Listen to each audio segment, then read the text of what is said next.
Petit retour sur cette liste des matériaux que vous avez faite la dernière fois sur cette armoire avec porte assemblée et tiroir. On va voir ensemble où trouver toutes ces informations, toutes les cotes que l'on lit sur le plan. Donc au niveau du socle, ici on parle d'une face, 980, le socle fait 80 de haut. Les côtés 430, 430 ça c'est la cote du côté de socle, depuis l'avant du socle jusqu'à la maçonnerie, toujours 80 de haut. 940, c'est le dos de socle, c'est cette pièce qui est prise entre les côtés gauche et droite. Ce dos de socle fait 60 de large. Pour le fond de caisse, je m'occupe uniquement de ces cotes-là pour l'instant. Le fond de caisse, 960. Donc le fond de caisse, on le voit ici, pris entre le côté gauche et droite, et sa cote est indiquée là. Alors, 20 de côté gauche, 20 de côté droite, 960 pris entre les deux.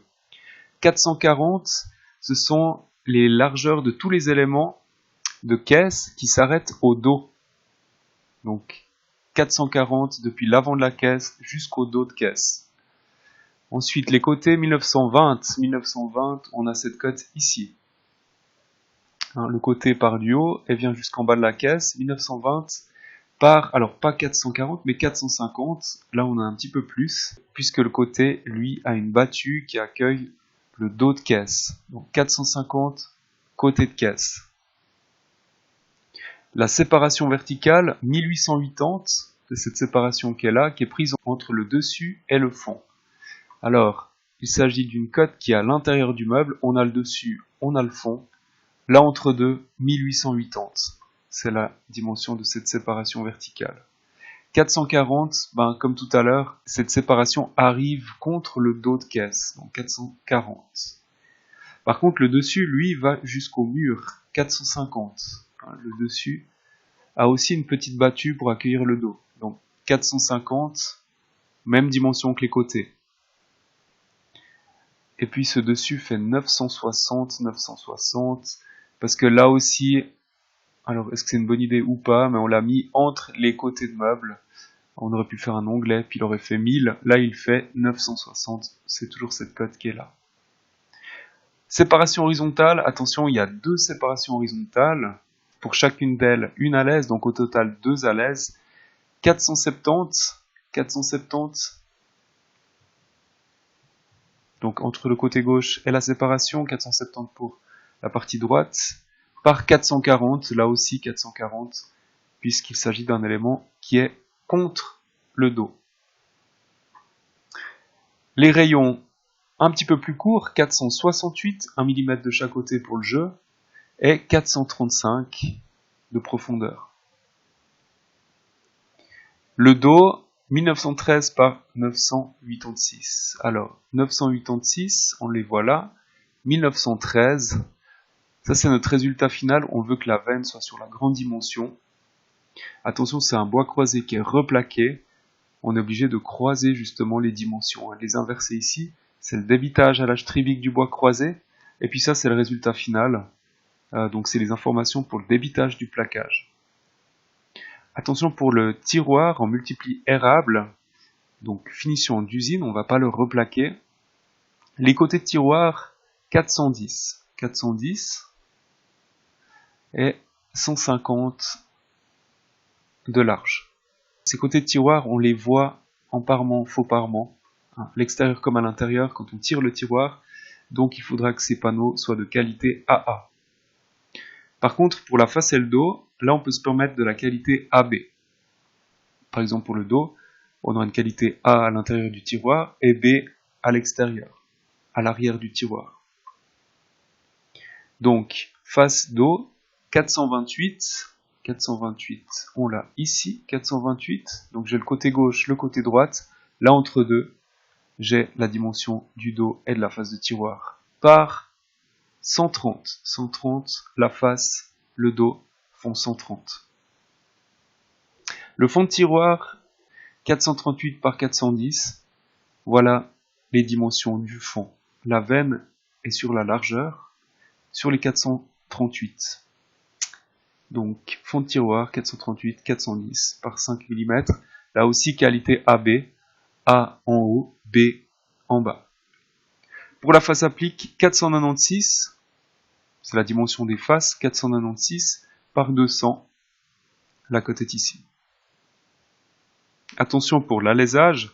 L'alésage est défini par l'ordre d'apparition des alèses dans la liste. Donc la première alèse qui sera collée, ce sera l'alèse du bas. Ensuite, les alèses gauche et droite viennent sur l'alèse du bas. Et pour terminer, l'alèse du haut chapeaute le tout.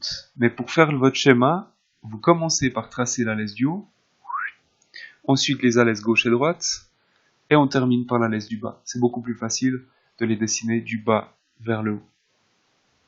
Pour la porte, c'est du bois massif, donc c'est plus facile, il n'y a pas besoin de compléter ces cases. 1716 pour les montants, 1716, c'est cette cote qui est ici. Voilà, 1716, on a un jeu de 4, la face applique de tiroir. Cette ligne de code correspond aux dimensions des faces. Et puis ensuite, on a des traverses. Alors les traverses, donc 336 plus 50 de tenons à gauche, plus 50 de tenons à droite, 436. Voilà d'où ils sortent. Il y a 2 portes, donc 4 traverses, 4 montants. Ces traverses font aussi 8 angles de large. Les 8 angles sont ici. Et pour terminer, le panneau, même principe que tout à l'heure, un panneau bois croisé qui sera replaqué chaîne. C'est pour ça qu'il arrive à 6 mm d'épais. Donc, le résultat, c'est la veine sur la grande dimension 1576. La cote, vous l'avez là. Par 356, cote qui est ici. Et puis, on inverse les dimensions, puisque là, c'est le panneau brut, débité à l'âge très big, et ça, c'est le panneau plaqué, le résultat final. Après, juste pour le principe, donc une fois que j'ai relevé les cotes totales de mon élément, je repère s'il y a une ou plusieurs alèses, je fais mon schéma d'alésage, donc là pour le numéro 4, le fond, proportionnel, donc avec une grande dimension et une petite dimension, on place clairement l'alèse, on montre là où elle se trouve à l'avant, on indique sa largeur, 5 mm, et on indique aussi le numéro du panneau correspondant, c'est le panneau 4, le panneau principal, le fond. Une fois que j'ai mon schéma, je peux faire mes déductions. Sur les 960, il n'y a pas d'alèse, donc pas de déduction, les 960 restent. Sur les 440, par contre, 440 fini avec l'alèse, moins 5 mm, donc 435. Et puis l'alèse, on ne présente jamais sa surdimension, elle fera, une fois calibrée par la machine, 960 mm. Alors ce principe, on l'applique pour tous ces éléments. Vous retrouvez dans les annexes sur Moodle le corrigé. Vous pouvez l'imprimer, ça facilite peut-être la correction de votre côté. Et puis, si vous avez des questions, n'hésitez pas à me les poser. N'oubliez pas aussi l'en-tête, c'est vrai que j'ai pas fait de commentaire là-dessus, mais l'en-tête est important. Dans un test, ça vaut des points, l'examen, ça vaut des points. Les petites croix, les dimensions, toujours largeur fois hauteur fois profondeur.